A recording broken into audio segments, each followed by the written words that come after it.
Did you know that when you're on the road with limited data or Wi-Fi, you can still listen to the X-Zone Radio Show with Rob McConnell, The Science of Magic with Gwilda Wiyaka, X-1, Dimension X, Space Patrol, and every minute of the X-Zone broadcast network by calling 213-401-0080, courtesy of Audio Now. No smartphone, app, or internet needed. It saves your data plan, and it's free if you have unlimited minutes.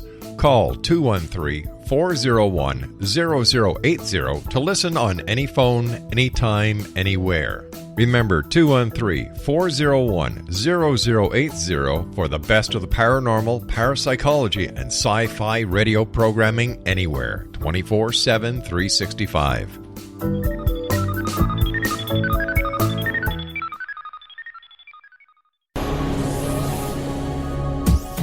This is the X-Zone Broadcast Network, broadcasting worldwide on broadcast affiliates and satellite program providers, including CNN Broadcast Network, Sirius Satellite Network, Star Media, Good News Radio Network, Angel Broadcast Network, Wiki Broadcast Network, and WPBN TV. For more information on the X-Zone Broadcast Network, visit us at www.xzbn.net.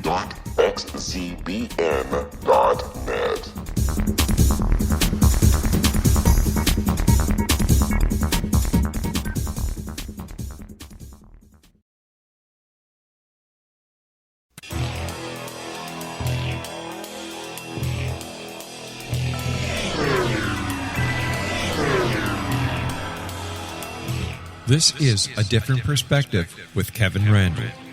A retired U.S. Lieutenant Colonel, Kevin Randle has been studying UFOs for nearly 50 years. Kevin has investigated some of the most famous UFO cases in the world and has been consulted for dozens of documentaries about UFOs. Considered one of the leading experts into the Roswell UFO crash of 1947, Kevin has written more than 25 books about UFOs, including the recently published Roswell in the 21st Century. Now, here is the host of A Different Perspective, Kevin Randle.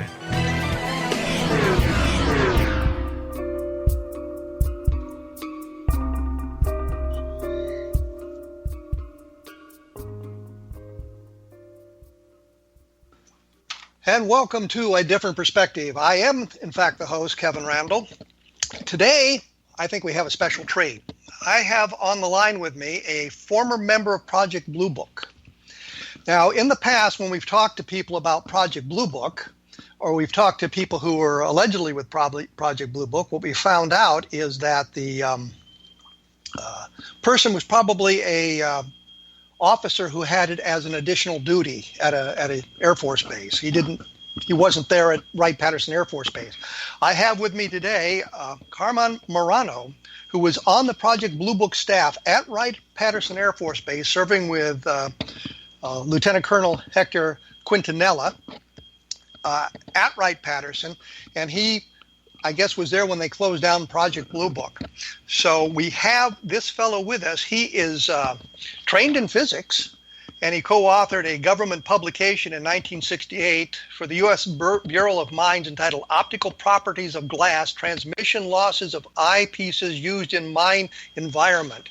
So it's not that he's an uneducated man. He's a highly trained man. He's a former Air Force officer, and he is the one that provided a great deal of the material that we have discussed in the past here on the Socorro case and things like that to Rob Mercer, who is with the Miami Valley UFO Society, and we'll be talking to Rob in a couple of weeks. So welcome to the program, Mr. Marano. Thank you, Kevin. Anything I left out there that you'd like to add? I don't know about how highly trained I was or competent, but I'm here. Okay.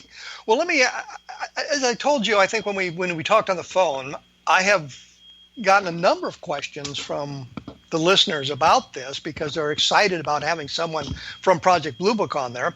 And the very first question, and it's kind of one that's easy to deal with, is how did you become involved with Blue Book? Did you have a choice of duty assignments, or they just say you're going to Project Blue Book and that's the way it is? basically, it was you're going to Project Blue Book, and that's the way it is. I was assigned to Foreign Technology Division in the fall of 1967, and they came over to me and said, hey, we're putting you over in Blue Book. They might have asked me whether I cared or not, but it sounded like an interesting assignment.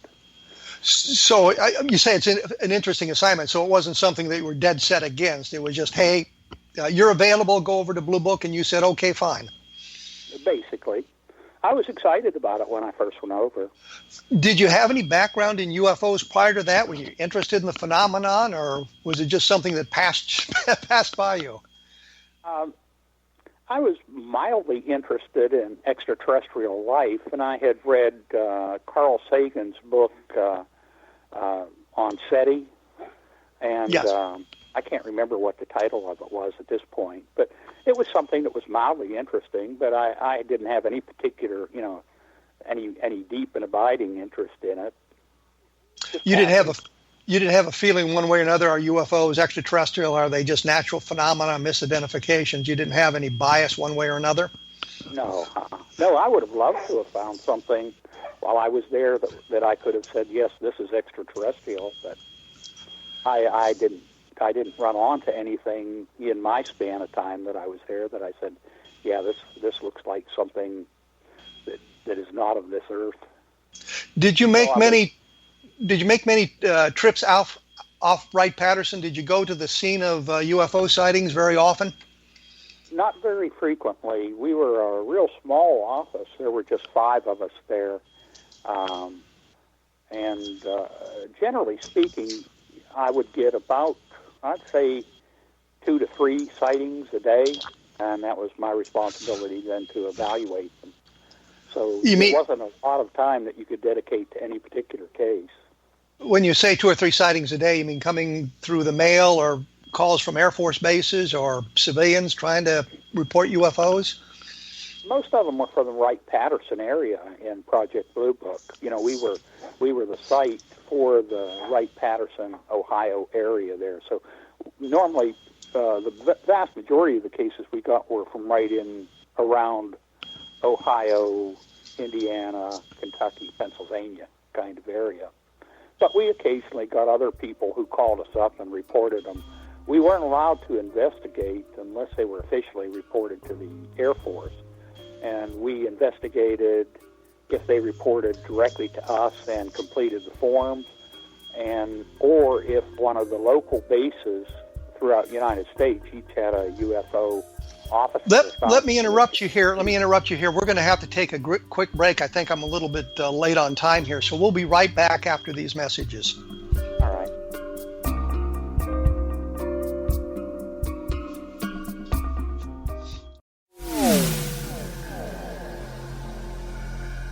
This is Kevin Randle. For nearly 30 years, I have been investigating the case of the Roswell UFO.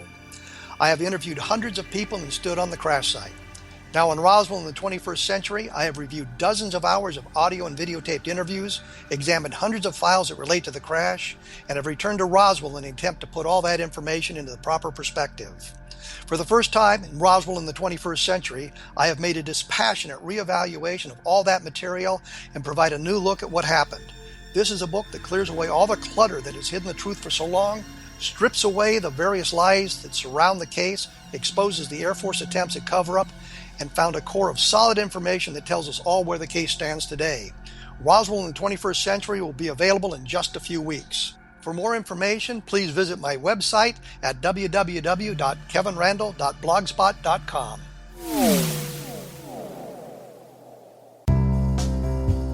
Gibbs A. Williams, Ph.D., is a practicing psychoanalyst, supervisor, researcher, and author in New York City. Much of his life has been dedicated to understanding nature and the uses of meaningful coincidences or synchronicities. His radical and original non-Jungian, non-mystical, non-magical theory of synchronicities illuminates much of the fog surrounding this challenging and perplexing topic. His ideas and manners are fresh, presented in a style that is both entertaining and highly informative. He is also an expert on crisis intervention, specially focused on violence reduction for the police and citizens, mastering anxiety, frustration, and stress without the use of medication, and effectively preventing and treating heroin addiction. Dr. Williams can be contacted at his email address at gwwilliamsny11@aol.com or visit his website at www.drgibbswilliams.com.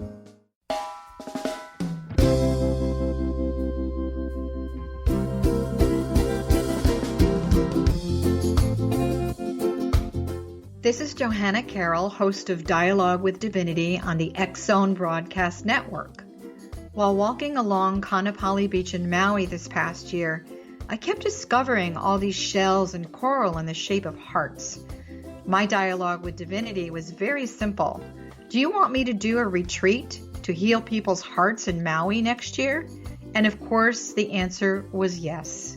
As a master spiritual teacher, I am offering you a neat retreat called Rise, May 8th through the 12th, 2017, and the chance of a lifetime to rest at a 5-star resort for 5 days and experience a spiritual renewal of your heart and soul.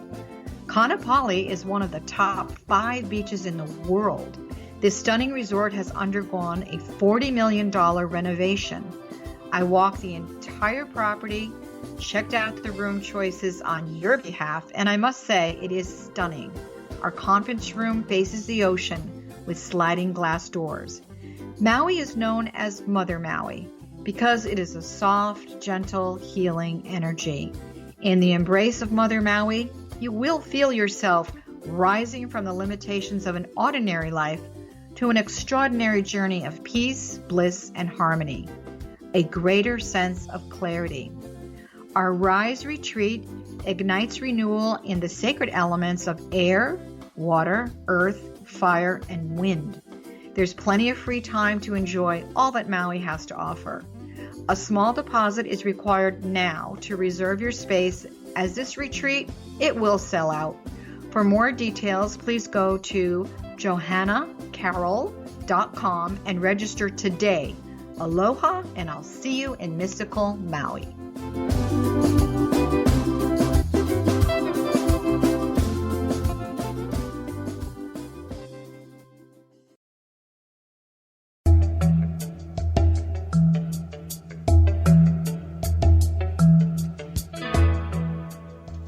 And we are back with Carmon Marano, who was a Project Blue Book officer at the end of the term of Project Blue Book, and we were talking about how he, or Project Blue Book, received the cases that they looked into back there in the late 1960s. So you were saying you mainly got your reports from the area around Project Wright-Patterson Air Force Base as opposed to Project Blue Book. I would say the majority of them came in from around Wright-Patterson. We did get cases nationwide when one of the local investigators couldn't identify something and he needed help. He might send it on through to us, or people in other states might contact us directly. So, if I understand what you're saying to me, is that if the say a report came from Cheyenne, Wyoming, and they would call Francis E. Warren Air Force Base, and there might be a local officer assigned to investigate it. And if he was unable to make an identification, then he would contact you at Wright-Patterson. He might do that. He had a lot of different options. He could solve it. He could leave it there. If he could say, well, it's unidentified, in which case we never really got a copy of it, or he could pass it on through to us, and in which case it went in our case files. There were lots of sightings reported to the Air Force that never made it to Project Blue Book. When you say reported to the Air Force, do you mean to ATIC or just to an Air Force base? To an Air Force base, other than Wright-Pat. If it came into Wright-Pat, it came into Project Blue Book. Okay, so you were the guys to investigate if it was a report into Wright-Pat, but there were other guys assigned around the country as an additional duty as the UFO officer. That's correct. And they might forward a case to us for evaluation, or they might solve it and keep it at the base, or people throughout the United States might call us directly, in which case we handle it. When you were at Blue Book, and Dr. Hynek talked about this, that there were cases that never made it to Blue Book. They went elsewhere, especially cases that were really hot, really exciting, never made it to Blue Book. Did you notice anything like that? That cases may have bypassed you guys at Blue Book? Bypassed us to go where? To a different organization. At the time, there was something called Project Moondust, which had a UFO component to it. And in fact, there's a number of cases in the Project Blue Book files dated from 1960 mark Project Moondust. And so there's always been this idea that there was another organization somewhere that investigated these things. Hynek alluded to it. I think there was a General Bolander in a memo said that some cases were not part of the Blue Book system. So were you aware of anything like that, or? No, I wasn't aware of anything like that. I'm not, if they got involved, I never saw any evidence there was any external organization involved in anything that I received. Nor was I aware of any sighting that bypassed us to go to a higher level, if you will, for evaluation. So I'm not aware of anything like that. General Exxon, who was the base commander there, and for people who don't understand the military, the base commander is not the guy in charge of everything. He's commander of the facilities. He's like a mayor. And in fact, in the Army, they now call it the mayor's cell. The base commander there in the 1960s was a fellow named Arthur Exxon, General Exxon, who I talked to a couple of times. And he suggested that periodically there would be a flight in from outside, from Washington, D.C. or somewhere else. The guys would come into Wright Field, and then he would dispatch them off into UFO investigations. Were you aware of anything like that at all? Not at all. No, sir. Nor did anybody in the office seem to be aware of anything like that. I never heard any rumors of it, if that were the case. I was completely unaware of it, and if there was someone else there, say Colonel Quintanilla, if he knew of something like that, he never mentioned it. And if something like that was going on and was classified high enough, he probably would not have mentioned it to you. Is that correct? Well, I don't know. I was cleared for secret information, and I might even have had a top secret at that time. Okay. I moved from that office over into a building where I had top secret information at my disposal all the time. So, it would have had to have been top secret special access for me, not, So if I hadn't been allowed to see it. Okay. Special access, you have to need to know. Yes. To see, and it's very highly restricted. Well, you were there at the end of Project Blue Book, Yes. And I remember I had been back from Vietnam for just weeks when they announced that Blue Book was closing in December of 1969. You were there at the very end of Blue Book. Was there anything special that happened there? Or were you just busy winding up the organization and closing the files? Anything interesting that was going on at that time? Not really. Once Dr. Condon issued his report and then the Air Force decided to close us down, it took us, several weeks at least, I would say, to pack up all the files, box them, and get them ready for shipping and then send them out. And they went to Maxwell Air Force Base, the Air Force Archives? I believe so, yes, sir. I say that because at the time I was in... I guess it was 1976, I was in Air Force ROTC, and there was a circular that came around and told us that the Project Blue Book files had been declassified and were available for research at Maxwell Air Force Base. So I managed to get a magazine assignment to go down and look through them. So I had a chance to look at them at Maxwell. The vast majority weren't classified. There were only a few classified cases, and the vast majority of those were of Navy ships in the Pacific, and the exact name of the ship, the location, and the time was classified. But of those ships that had unidentified sightings, every one that I can recall when I was there certainly were ICBMs launched out of Point Mugu or Vandenberg going into Kwajalein. Okay. Well, I will say, looking through the Blue Book files, that I saw very few that were stamped secret or confidential. So, all of the ones that weren't classified were open basically to the public. We had numbers of reporters who came through and looked at cases.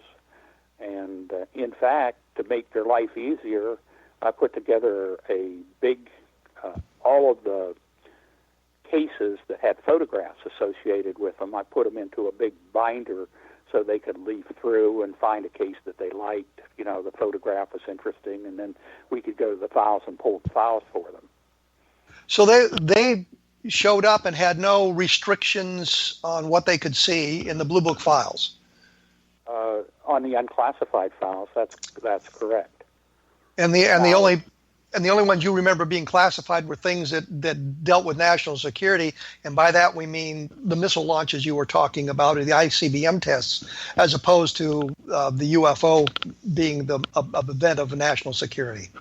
That's correct. One of the vast majority of them. I can't say that they were all that, because quite truthfully, I never went through all the classified files. But the vast majority of them were Navy sightings, and they were ICBM sightings. This case from Minot actually had a classified rating on it when it first came in. And this is Minot in 1968. Yes, that's correct. Which was a ground visual, a radar sighting, and some other components like that were very interesting. And I think I mentioned I was looking at my book, Project Blue Book Exposed, reading that so I would be conversant with it so we could talk about that a little bit. And I came across your name a couple of times, having produced memos for the records or things like that about what was going on in the investigation. But you never went to Minot yourself. You dealt with the officers there at Minot who were investigating it and talked to them on the telephone. Is that correct? That's correct. I don't remember if Colonel Quintanilla went up there. I don't think he did. But Colonel Quintanilla handled the evaluation on that particular case. Okay. Well, I think based on based on what's in the file, he didn't go either. He talked to a number of the officers there at the base, and at the base at Minot himself on the telephone as well. So you were discussing what was seen there, and do you remember much about that case? Some, but not a tremendous amount, I don't suppose. My recollection of the case was it was extremely confusing that there was a local UFO investigator out there at the base who was handling it, and we would get information in about who saw what and where were they in increments, and sometimes the information that was previously provided and then subsequently provided on the forms by the person himself were in conflict. And I know from my standpoint, one of the biggest problems that I had with that case was that there were so many people involved, and the information that I was provided, I couldn't figure out where they were on the map and what direction they were looking and exactly what time they were. So I didn't know, in many ways, I kept finding out different people as time went on, and I couldn't tell where they were and what direction they were looking. So we've got, in this case, we've got people on the ground, I think some maintenance people involved, some people at a missile silo area involved, we have people in the tower involved, and we have a B-52 crew who were involved. There's a radar component, meaning the object was seen on radar, and so I don't remember anybody in a tower being involved other than relaying traffic. I remember fighting from the tower folks, but maybe I've forgotten it. There seemed to be a group in the tower who were directing the B-52 crew where to look to see the object, an orange object, I think is how they described it. Yeah, I can remember that the tower directing the B-52, but I don't remember that the tower saw anything. Then we'll say for the sake of clarity, we'll say that the tower was involved in the fact that they were communicating with the B-52 about it, and they were relaying information about maybe what would seen. And one of the things that struck me about this is in the case file, there's a mention of a radar sighting, and it says weather's radar as opposed to weather radar.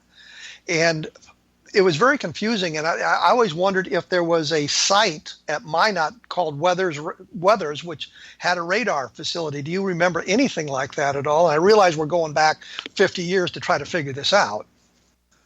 I don't think so. And, my recollection, again, it's been a long, long time, but I don't remember a second radar being involved in the sighting. They had the radar on the aircraft, on the B-52, and it picked up an item, what they considered to be an unidentified object, and it followed them for some extended period of time. Well, let's do this. When we come back, we'll see if we can figure out this radar component of it, and talk a little bit about more about this. On my blog, I often put up information that is consistent with what we're talking about on the program for a little bit more information about what's going on. So that's www.kevinrandle.blogspot.com. So if you want additional information, you can take a look there. We will be back right after this.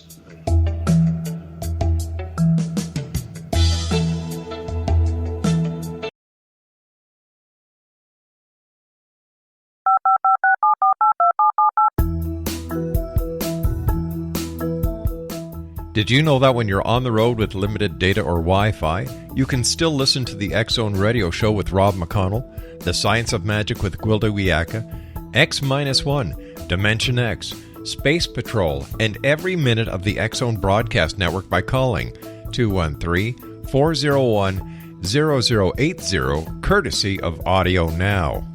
No smartphone, app, or internet needed. It saves your data plan, and it's free if you have unlimited minutes. Call 213-401-0080 to listen on any phone, anytime, anywhere. Remember 213-401-0080 for the best of the paranormal, parapsychology, and sci-fi radio programming anywhere, 24/7, 365.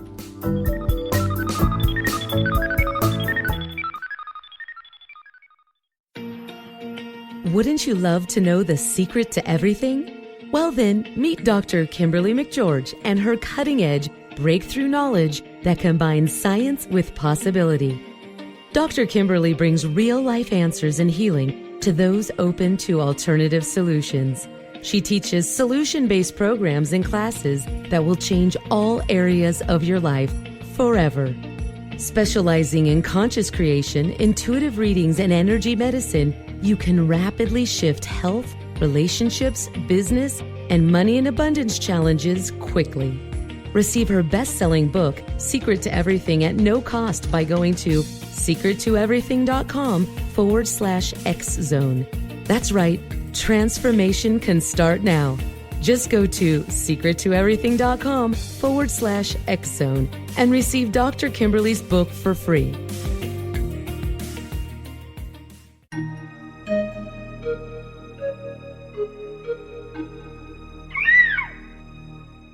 While science pursues fact, magic accesses the quantum level, bridging random facts to form truth. As long as science and magic remain separate and polarized, the truth cannot be known. I'm Gwilda Wiyaka. Join me on the Science of Magic radio program, dedicated to unification and evolution of consciousness. During each episode, I'll be speaking with experienced and respected scientists and mystics. From astrologers to astronomers, from medical doctors to shaman, the scientific method to dowsing and intuition, we'll weave together information from seemingly divergent practices to promote unity and enlightenment. Join me, Gwilda Wiyaka, and the Science of Magic right here on the Mutual Broadcast Network.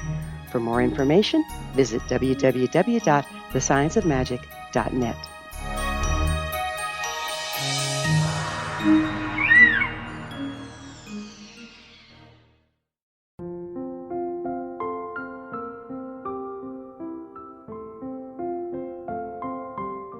I am Dr. Carl O'Helvey, founder, president of a new cancer foundation focusing on evidence-based physical, mental, and spiritual interventions including natural cancer cures, prayer, meditation, affirmations, nutrition, and other related holistic cancer prevention and cure modalities. These are used in cancer education, research, and financing care.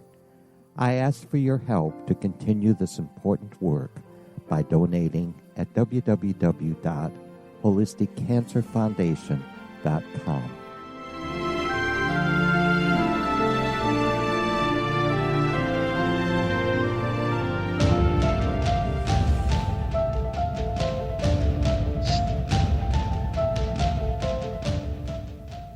And we are back with former Project Blue Book officer Carmon Marano, and we were talking about the Minot case. And this is a case where there were, as we've mentioned, people on the ground who saw things in the sky. There was a B-52 crew involved. There was a radar component to the sighting, and I'm with Mr. Marano on this. I can't really figure out the radar component either, because there are notes in the file that suggest there was a ground-based radar, but the radar is called Weather's radar, and you wonder if this is a weather radar that's part of the equipment in the B-52, or if this is a sight on the ground. And I couldn't figure out whether there were two radars involved or not. There was also another component where the aircraft reported a failure of the communication system in the radar for a period of time when the UFO seemed to be close to them. So we've got all these things going on, and we've got the guy here who investigated it and came up with some solutions for it. So we were talking about the radars. I think when we talked about this a couple of weeks ago, you mentioned that there were two radar systems on the B-52 at the time. Yes, that's my understanding. My understanding is in the front of the B-52, you have a weather slash what is the name for it? A weather radar. Out forward, they're doing their tracking, their guidance kind of thing. So yes, it's a weather slash tracking kind of radar in the front end of the plane, and then in the back end of the plane they have a higher frequency radar that does tracking. My recollection of the B-52 is it had big twin machine guns coming out the tail of it. And I believe on the ground, sometimes if they left that radar on, it was quite disconcerting if you walked by the back end of the B-52 and those big machine guns tracked you as you walked across. Yeah, I was going to say that on the helicopters we had a high frequency antennas on some of them, and if the radio was on, you could get burns if you got too close to it. But it was nothing like the guns tracking you as you walked by the B-52.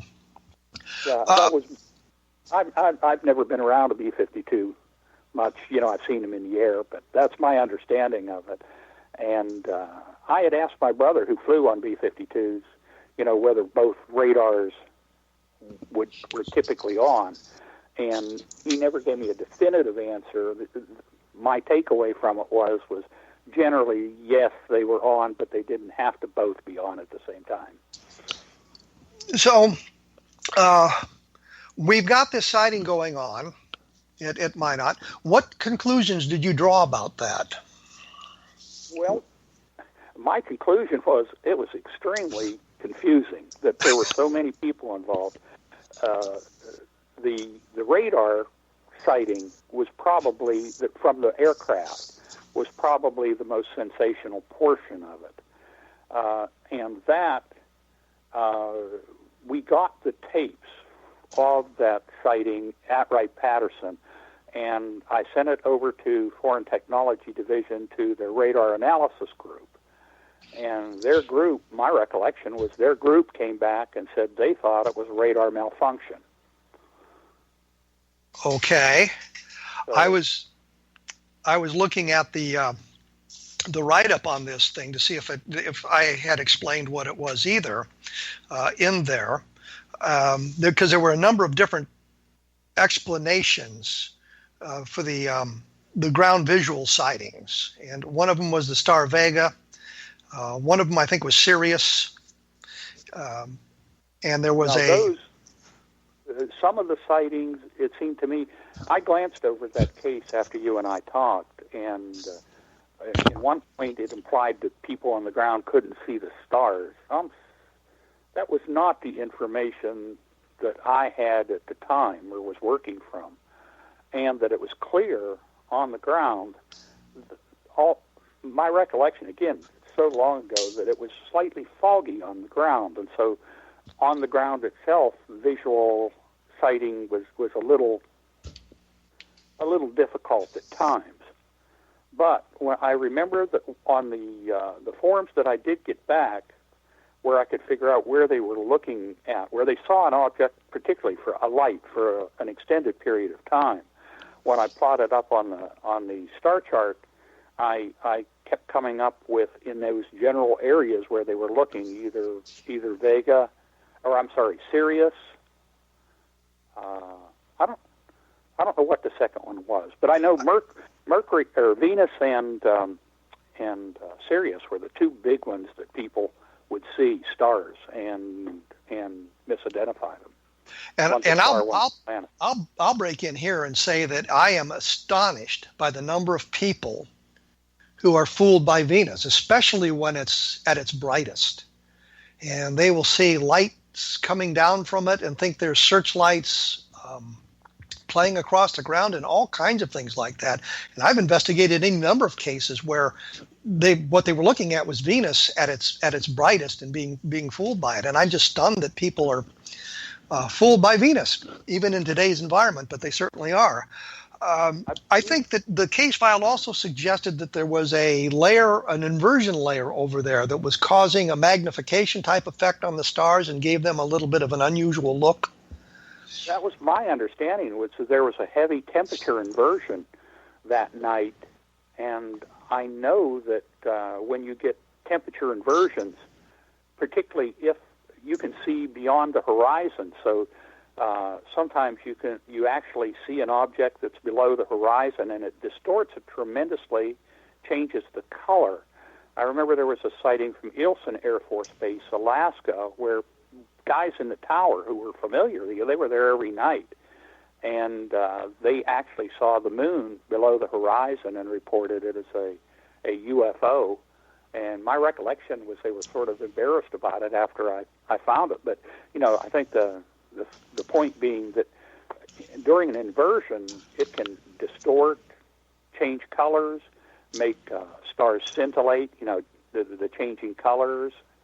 And if you stare at a star long enough, or at least my experience is, that it tends to look like it's moving around sort of Brownian motion, so to speak, random motion, with sort of an area where you see it mostly. It doesn't go too far, but you'll think it's maybe moving to the side a little.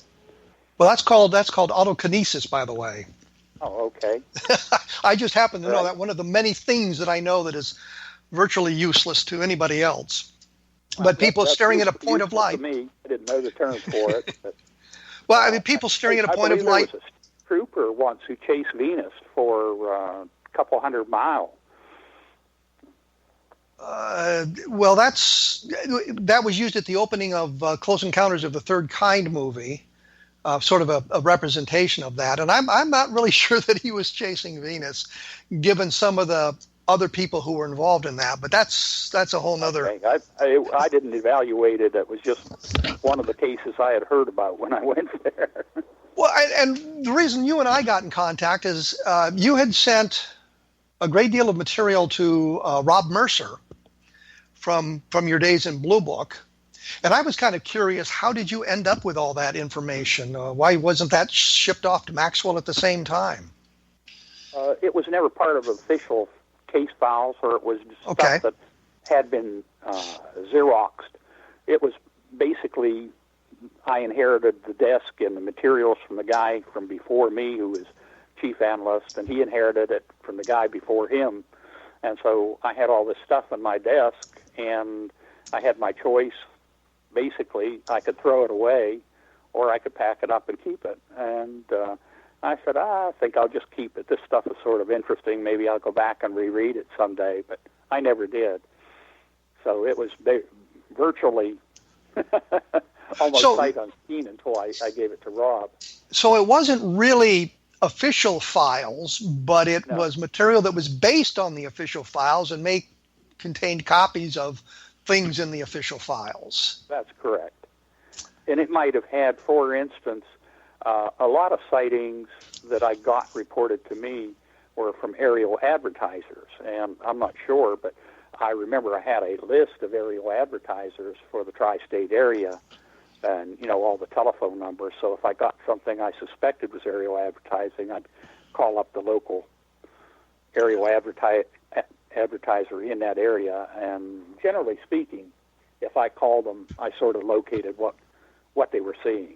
If you saw a bunch of rotating lights or something like that, that almost always turned out to be aerial advertisers. And where it would go across the sky and then turn. Well, the thing that interests me, just from, I guess, my eclectic background, did you work a normal duty day, 7:30 to 4 or whatever? Did you ever get calls in the middle of the night about a hot UFO sighting or anything like that? Well, generally speaking, I worked longer than a normal 8-hour day. So, I might be in the office until 7:30 at night or so. But I don't remember getting any calls in the middle of the night. Maybe this one from Minot. Well, I doubt that. I doubt that was even in the middle of the night. So very few. But since I did work long hours, occasionally I would get calls after duty hours with meteor sightings or fireballs, mostly meteor sightings. Well, the meteor sightings are kind of interesting. And you and I had talked a little bit about the Zond 4 reentry, the Zond 4 being a Soviet satellite that re-entered in March of 1968 and sparked some UFO sightings. Yeah, it was fairly interesting. It was a nuclear-powered satellite. I guess a number of satellites that have nuclear power plants, and so it decayed, augured. It came in from the west to the east, and it broke up into, I believe, 4 parts. And I got reports from across the nation, and some people who saw it, I can remember, drew like a rocket ship with fire coming out the back and portholes which were some of the pieces of the satellite that were burning up, and even like rivets on the rocket ship. And to me, it was really interesting from the standpoint of what people could structure around something they were seeing. And they were being perfectly honest to me. That's what they thought they saw. But they had structured, like the fins on the rocket ship and the rivets. And I know Dr. Condon, in his report, I'm pretty sure he cited that Zond 4 case as one of the best, or possibly the best documented case that we had in our files.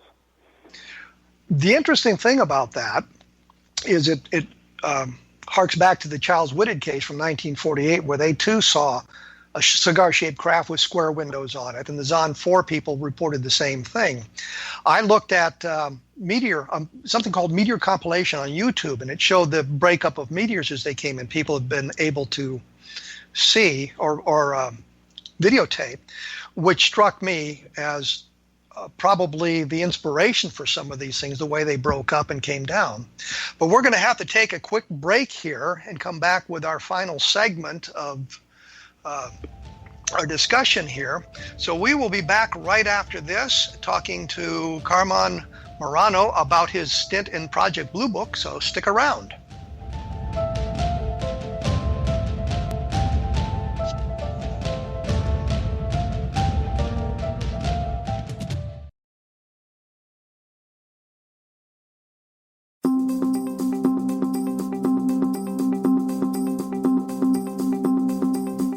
As host of Dialogue with Divinity, I am thrilled to join the X Zone Broadcast Network and their growing number of affiliates. My quest for a connection to the divine ignited my successful career path as an international spiritual counselor for over 40 years, and author of 4 books, and well-known metaphysical educator. My clients call me their spiritual mama. So my job is to offer you a radio show to help you grow spiritually with wisdom and get specific tools from guests who are experts in their field. Tune in to Dialogue with Divinity and be part of the conversation with Spirit. My goal, your happy soul. For more information, please visit my website at johannacarroll.com.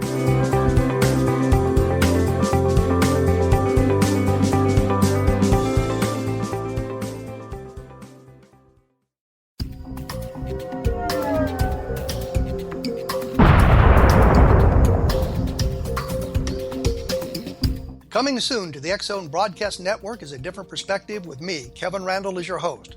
We'll be taking a close look at what is happening in the world of UFOs today with side trips into the paranormal. Guests will range from those who are household names to those who have a different perspective on a variety of topics.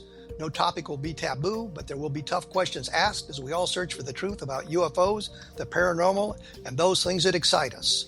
Sometimes we'll agree with a guest and sometimes we won't, but we'll try to keep the program topical. For those of you who would like to read, be sure to visit www.kevinrandle.blogspot.com and remember to listen to the other fine programs on the X-Zone Broadcast Network at www.xzbn.net.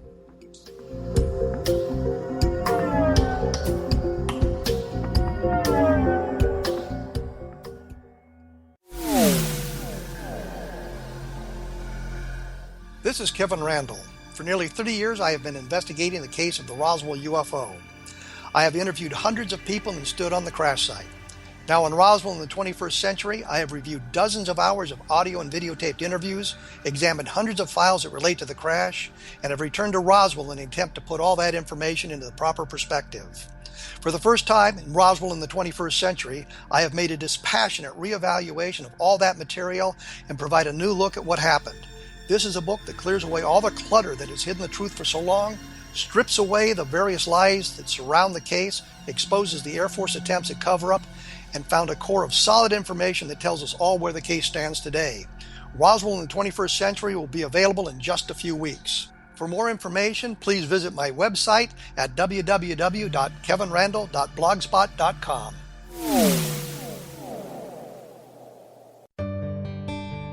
Afterlife expert Roberta Grimes was the first one to say that dying can be fun.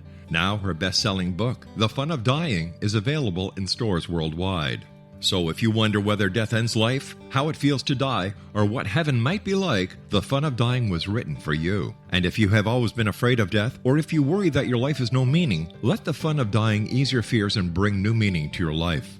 Nothing said in The Fun of Dying is based on the teachings of any religion. Instead, Roberta draws on evidence to explain how death happens, how it feels, and what comes next. A lot of the best death-related evidence was produced in the first half of the 20th century. When it is put together with recent discoveries, it tells a consistent and amazing story. Roberta Grimes blogs and answers questions at robertagrimes.com. Her wonderful book, The Fun of Dying, is available on Amazon and at stores worldwide wherever books are sold.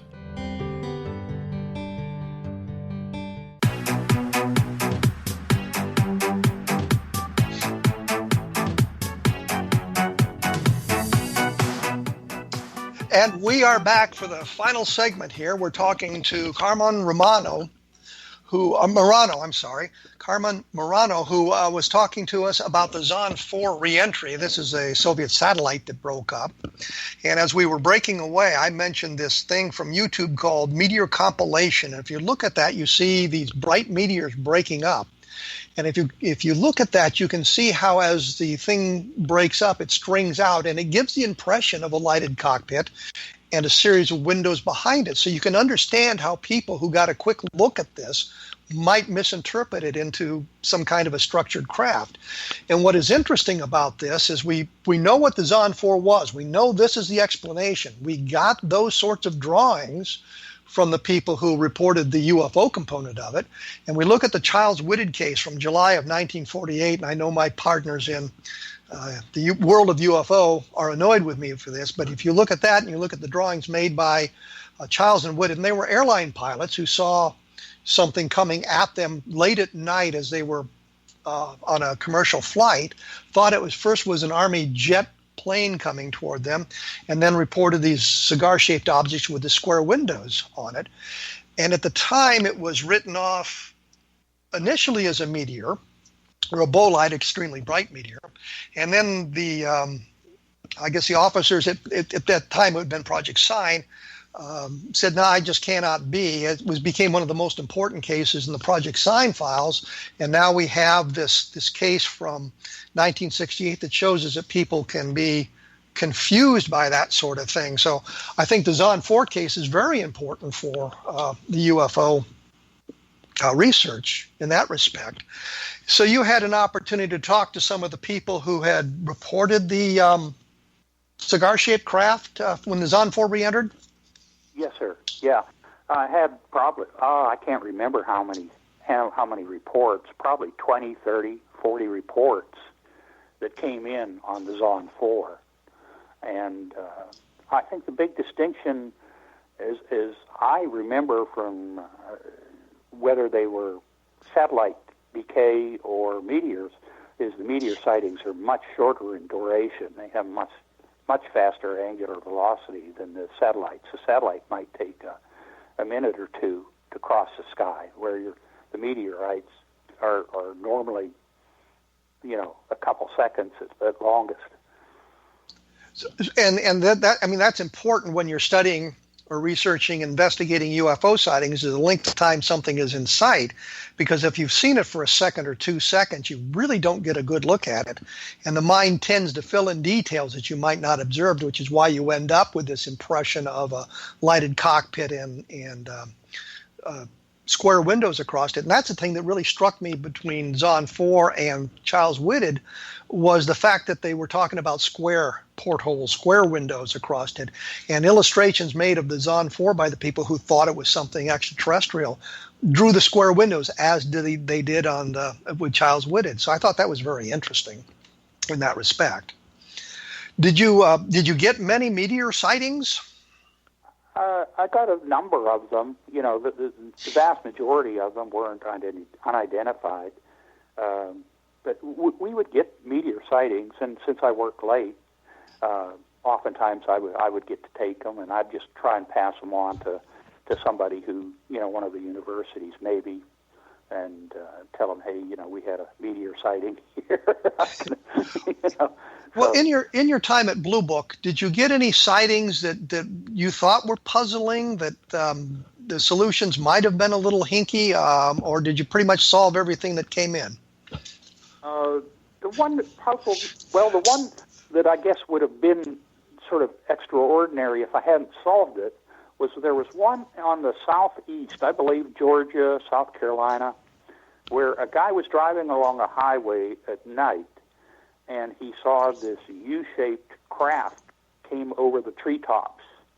And according to the report, his car stalled, his lights failed, and the radio went off, and it disappeared out of sight, which, taken at face value, and it made a noise. Taken at face value, there's nothing that explains that. But I had written to several police departments and to several military bases in the area, and I believe it was a Marine base. I won't swear to it, but it was one of the military bases wrote back and said, well, they didn't know what the guy had seen, but they had a low-level night helicopter operation, and their helicopter crossed that exact spot within 2 minutes of when the guy said he saw it. And it was a UH-60, perhaps the one that has the propellers at both ends. Well, the Marines had a CH-46, I believe, which they called the Flying Banana, and the Army had the CH-47, which was the Chinook. We called it something else, which we cannot say on the radio. Okay. But it had the rotors at both ends as well. How did you explain? Well, that was close enough for me, that a low-level night operation across that spot within 2 minutes of the sighting. And I think the guy reported what he honestly thought he saw, but I think that he basically stalled out or turned off his own car and turned off the lights and radio so he could hear and see better. With that, unconsciously did that. He didn't realize he'd done that. I believe so, yeah. And I probably would do the same thing if that happened to me. I mean, it sounds like, if you didn't have the helicopter crossing within 2 minutes, it would just sound like you're making up an explanation to have one made up. But, I mean, how do you account for the helicopter? And there was no report, obviously, from the helicopter crew of seeing anything unusual around that time, I would imagine. Otherwise, you'd have probably gotten some kind of report from the military of having seen anything unusual whatsoever. So we've got a flight crew in the area, and they basically didn't see anything unusual at the time. So, yeah. And it was a low-level night mission, so everything just fit absolutely exactly. And if it hadn't been for that base responding to me, I would have had to have marked that unidentified. Did you personally mark any unidentified? I had several that were unidentified, but not very many. I had one that was sort of strange. Was two ministers over Florida. They were flying an airplane, sort of going south, and they were over a military base somewhere in central Florida, and they said they thought somebody fired a surface-to-air missile at them. And they said the light came up at them and then basically got in back of them. And they continued to fly into Miami. I believe it was Miami, I'm sure, into Miami. And the controllers at Miami, they said, called them on the radio and said, hey, can you check back behind you because we've got an unidentified paint back there. And they said they looked back there and couldn't find anything. They couldn't see anything. And they continued on approach and landed. I wrote to Miami and asked them for their records for that night, whether they had seen anything unusual, tracked anything unusual, if there was any log on it. And they wrote back and said, no, they didn't have anything in the log to substantiate it. But one, given that it was two ministers in an airplane, and two, I have no idea what they could have seen coming up from the ground toward them, nor what the tower apparently painted behind them. I had no idea, so I made it unidentified. So, but it basically turns out it's a radar sighting and a visual sighting. So You've got instrumentality involved, and you've got two fairly reliable sources saying they had seen something extremely unusual. So you did have some unidentified cases that may have a natural phenomenon or some kind of a explanation, a terrestrially based explanation, but it also could be something else as well. You just don't have a good explanation for it. Yeah, and I know that people think that we debugged the cases, but we didn't do that intentionally. We just simply looked at something and said, most probably this is what it was. We didn't say it definitely was that, but in our opinion, that's what it was. In fact, I was looking at that Minot case just a little bit in the ground sightings, and in what I read, just in glancing over it, I was scratching my head saying, I wonder if some of these sightings that they saw that night that looked so unusual, the visuals, were garment bag hot air balloons, and instead of seeing it for 15 minutes, they saw 3 of them. It would, because they would see it and it would disappear and then they'd see it again. So you might actually be seeing multiple items. And the garment bag hot air balloons, they're weird. They're very Yes, and back in 1968, there were a lot of people launching those garment bag hot air balloons. Yeah, and that would explain, I think, why some of those people say they saw multiple brighter lights within the light, like yes. portholes, why they saw sort of like sparks that came off and went down from the item. But I don't know why that didn't occur. Well, I think most of the reason it didn't occur to me at the time, either I looked at it and said, no, they saw it way too long for a garment bag hot air balloon, or that I thought they could see the stars. Now, I did see in one of those write-ups, they said, no, you couldn't see the stars that night. But well, I hate to interrupt you again, but we're running out of time. This has been absolutely fascinating, getting a look at the inside of Project Blue Book. For those of you who would like more information about this, take a look at www.kevinrandle.blogspot.com, and we will have more information available for you. And we will return in about 167 hours with another guest talking about things from a different perspective. Thank you for tuning in.